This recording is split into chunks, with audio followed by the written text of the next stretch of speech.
नमस्कार दोस्तों, मैं प्रदीप कुमार सानी बात करेंगे आज रसिया का मून मिशन लूना 25 आखिर कैसे क्रैश कर गया, क्या होता है अर्थ का ऑर्बिट और क्या होता है मून का ऑर्बिट, जानेंगे इस वीडियो में। लेकिन उससे पहले अगर आप दोस्तों इस चैनल पर नए हैं तो इस चैनल को सब्सक्राइब कर लें। तो मैं उम्मीद करता हूं कि आप जल्दी से जल्दी इस चैनल पे 1000 सब्सक्राइबर पूरे कर देंगे।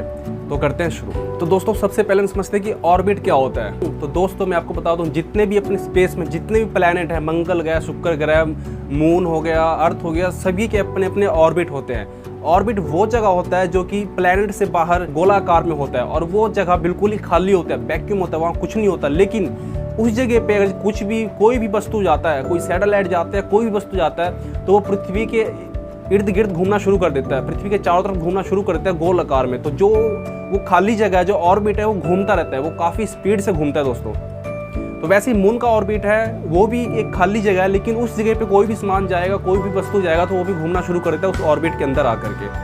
अपने जितने भी सैटेलाइट्स वगैरह होते हैं जो मून के ऑर्बिट में हो या फिर अर्थ के ऑर्बिट में, वो ऑर्बिट में ही होते हैं और वो ऑर्बिट की मदद से ही ऑर्बिट घूमता है तो सैटेलाइट को घुमाता रहता है, जिसकी वजह से हमारा सैटेलाइट वहाँ पे टिका रहता है और पृथ्वी की परिक्रमा कर पाता है।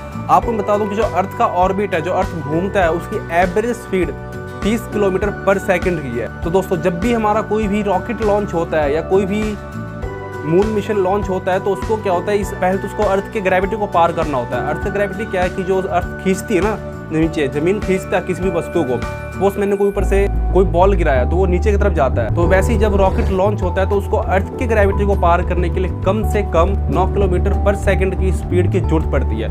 तो वैसे ही अपना जो चंद्रयान 3 था उसकी स्पीड में बता दूं कि 10 किलोमीटर पर सेकंड की स्पीड थी, जिससे कि वो अर्थ के ग्रेविटी को पार कर पाया था। लेकिन दोस्तों अर्थ की ग्रेविटी को पार करने के बाद आता है अर्थ का ऑर्बिट, फिर पहुंचता है अपना चंद्रयान 3 अर्थ के ऑर्बिट में। अर्थ की ऑर्बिट से डायरेक्ट बाहर निकलने के लिए और मून पे जाने के लिए काफ़ी फ्यूल की जरूरत पड़ती है, काफ़ी पावरफुल इंजन की जरूरत पड़ेगी, जिसमें ज़्यादा फ्यूल लगेगा, फिर जाके वो अर्थ के ऑर्बिट को क्रॉस कर पाएगा। तो चंद्रयान 3 ने आखिर इसमें किया क्या? चंद्रयान 3 का बजट काफ़ी कम था, जिसकी वजह से वो ऑर्बिट का सहारा लेते हुए अर्थ के ऑर्बिट को क्रॉस किया। इसरो चाहता तो 10 या 12 दिन में ही अपने चंद्रयान 3 को मून पर लैंड करा सकता था, जैसे कि लूना 25 का प्रोसेस था, उस प्रोसेस से। लेकिन इस प्रोसेस में क्या होता दोस्तों, ज़्यादा से ज़्यादा ईंधन लगता। अब ज़्यादा ईंधन लगता तो उसमें ज़्यादा से ज़्यादा ऑक्सीजन लगता, क्योंकि अंतरिक्ष में ऑक्सीजन नहीं है, अंतरिक्ष में एयर है ही नहीं बिल्कुल भी। तो जो वहाँ पे इंजन चलेगा उसके लिए ऑक्सीजन की जरूरत पड़ेगी। तो ऑक्सीजन अंदर टैंक काफ़ी बड़ा लगता है एक, उसके अंदर ऑक्सीजन स्टोर करना होता है इंजन को चलाने के लिए, और भी कई मैकेनिज्म अंदर होते हैं, अंदर मशीन पार्ट काफ़ी एक्स्ट्रा लगते, तो बजट काफ़ी ज़्यादा हो जाता। तो इसरो यही चाहते थे कि कम बजट में मून मिशन को कंप्लीट कर सके, तो इसलिए उन्होंने अर्थ ऑर्बिट का सहारा लेते हुए और मून ऑर्बिट का सहारा लेते हुए इस मिशन को शुरू किया। तो अर्थ ऑर्बिट से बाहर आखिर निकलता कैसे है अपना चंद्रयान 3, इसका हम कुछ जानते हैं। जब इसरो का चंद्रयान 3 लॉन्च होता है तो वो सबसे पहले अर्थ के ग्रेविटी से बाहर निकलता है। अर्थ की ग्रेविटी से बाहर निकलने के बाद दोस्तों ये जाता है अर्थ के ऑर्बिट में। अब ऑर्बिट एक ऐसी जगह है जहाँ पे इंजन ना भी चले तब भी वो रॉकेट या फिर जो सैटेलाइट है वो नीचे नहीं गिरेगा, वो उसी जगह पे स्टेबल रहेगा, उसी जगह पे टिका रहेगा।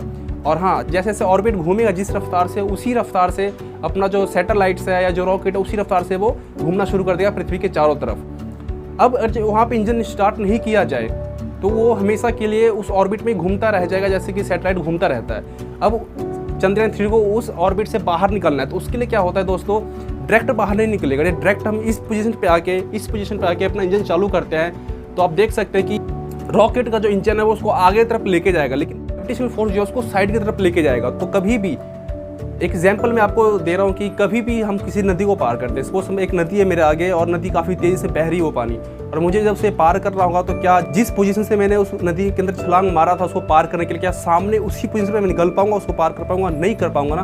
हमेशा मेरे को पानी आगे तरफ लेके जाएगी हॉरिजॉन्टल डायरेक्शन में, और मैं तैर के आगे की तरफ जाऊँगा, लेकिन उस सामने पोजीशन पर नहीं आ पाऊँगा, कुछ इंक्लाइन डायरेक्शन, टेढ़ा डायरेक्शन में जा पाऊंगा। तो वैसे ही जो अर्थ का ऑर्बिट होता है वो डायरेक्ट सीधा क्रॉस करने नहीं देता। तो इस केस में होता है क्या कि चंद्रयान 3 कभी भी डायरेक्ट उसको पार सीधे लाइन पे नहीं कर पाता। जब भी उसका इंजन शुरू होगा, चालू होगा, तो वो डायरेक्ट जाएगा, लेकिन जो उसका ऑर्बिट है उसको वो भी आगे फोर्स 30 किलोमीटर पर सेकंड की जो रफ्तार होती है उसको इंक्लाइन रास्ते पे छोड़ देगी, टेढ़े रास्ते पे। इस पोजीशन में क्या होगा कि इसको पहले ऑर्बिट को वो क्रॉस करेगी, इस पोजीशन से लेके उस पोजीशन पे जाएगी। जैसे पहला ऑर्बिट क्रॉस होगा उसके बाद क्या होगा कि चंद्रयान 3 का जो इंजन है वो ऑफ हो जाएगा, वहाँ पे बंद कर दिया जाएगा। तो सेकंड ऑर्बिट क्या करेगा, सेकंड ऑर्बिट फिर से चंद्रयान 3 को घुमा करके ले आएगा इस पोजीशन पे। अब इस पोजीशन पे जब आएगा तो फिर से इसका इंजन वर्न होगा, फिर से शुरू होगा इंजन, फिर से इसको इंक्लाइंड पोजीशन पे लेकर फिर थोड़ा सा ले जाएगा अगले ऑर्बिट में, थर्ड ऑर्बिट में ले जाएगा। थर्ड ऑर्बिट में देखा यहाँ इस पोजीशन पे पहुँच जाएगा।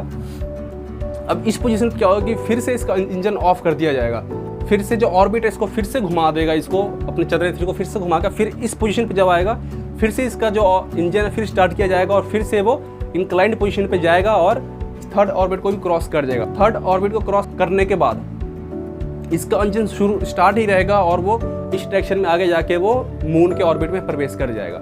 अब मून के ऑर्बिट में प्रवेश कर गया, अब वहाँ भी वो गोल गोल घूम रहा है, इंजन उसका ऑफ है तब भी वो गोल गोल घूमता रहेगा, क्योंकि मून के ऑर्बिट में या फिर अर्थ के ऑर्बिट में घूमने के लिए किसी भी पावर की जरूरत नहीं होती है। ऑर्बिट खुद ही घूमता रहता है, अगर उसके बीच में कोई भी ऑब्जेक्ट आता है तो उसको भी घुमाएगा।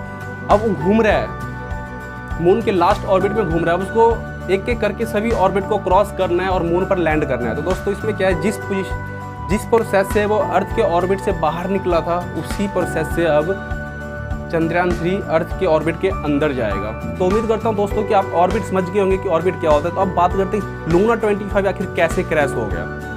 तो आपको बता दूं कि लूना 25 का जो कैलकुलेशन था, एक कैलकुलेशन है ना कि हम इतने देर अपने इंजन को ऑन करके रखेंगे तो फर्स्ट ऑर्बिट को क्रॉस कर जाएंगे। सपोज 10 मिनट उनका जो कैलकुलेशन था इसरो का भी है, वैसे ही रोसकोसमोस जो रसिया का स्पेस एजेंसी उसकी भी कैलकुलेशन थी कि हम इतनी देर तक इस इंजन को ऑन करके रखेंगे तो जो मून का जो सेकंड ऑर्बिट को हम इतनी देर में क्रॉस कर जाएंगे। तो उसमें हुआ क्या दोस्तों कि जो इंजन का पावर था, जो लूना 25 इंजन का पावर था वो काफ़ी ज़्यादा था और उस चीज़ को सही से कैलकुलेशन नहीं कर पाया रोसकोसमोस स्पेस एजेंसी। उनको ऐसा लगा कि जो सेकंड ऑर्बिट है, सेकंड ऑर्बिट से लेकर फर्स्ट ऑर्बिट में पहुंचने के लिए टाइमिंग लगी 10 मिनट की। लेकिन इस केस में होता क्या है दोस्तों कि इंजन इतना ज़्यादा फास्ट होता है कि उनको इस चीज़ का अंदाज़ा नहीं होता है और इंक्लाइंड पोजीशन में इनको अंदर क्रॉस करना था, सेकंड ऑर्बिट से फर्स्ट ऑर्बिट में इंक्लाइंड पोजीशन जाना था। लेकिन दोस्तों यहाँ क्या हुआ कि इंक्लाइंड में तो गया वो, लेकिन इसमें क्या हुआ कि इंजन इतना ज़्यादा तेज़ था कि वो इस जगह से ट्रैवल किया और इस जगह पहुँच गया। मतलब 10 मिनट जब इंजन ऑन रहा तो फर्स्ट ऑर्बिट को भी क्रॉस कर चुका था और मून के ग्रेविटेशनल फोर्स में आ चुका था। और इस टाइम तक रोसकोसमोस स्पेस एजेंसी को ऐसा लग रहा था कि अभी ये सेकंड ऑर्बिट में प्रवेश कर रहा है, लेकिन वो सेकंड ऑर्बिट को भी क्रॉस कर चुका था और उसके कुछ टाइम बाद ही जाके ये जो स्पेस क्राफ्ट था रसिया का लूना 25 वो मून से जाके टकरा गई और इस तरह से वो पूरी तरह से क्रैश हो गई। तो दोस्तों उम्मीद करता हूँ कि आपको अब समझ आ गया होगा कि कैसे क्रैश हुआ लूना 25। और मैं कहना भी ये चाहूँगा कि इसरो ने बेशक 20 दिन ज़्यादा लगाया अपने मिशन में, लेकिन वो अपने देश के कई करोड़ रुपए बचा दिए। अगर जब वो चाहता तो 10 से 12 दिन में भी अपने लैंडर को मून पर लैंड करा सकता था ज़्यादा फ्यूल का यूज़ करके। लेकिन उससे क्या होता है कि ज़्यादा पैसे खर्च होते, बजट ज़्यादा चाहिए था, लेकिन क्या फ़ायदा दोस्तों, 20 दिन ज़्यादा लगे और करोड़ रुपए बच जाए देश का, तो क्या फ़र्क पड़ता है। यहाँ कौन सा हमने कोई रेस जीतना था, रेस तो नहीं जीतना था, रेस की बात होती तो शायद कर भी लेते। तो इसरो के लिए दोस्तों एक लाइक बनता है और अब तक आप चैनल पर नए हैं तो दोस्तों इस चैनल को सब्सक्राइब कर लें। तो चलते हैं, जय हिंद।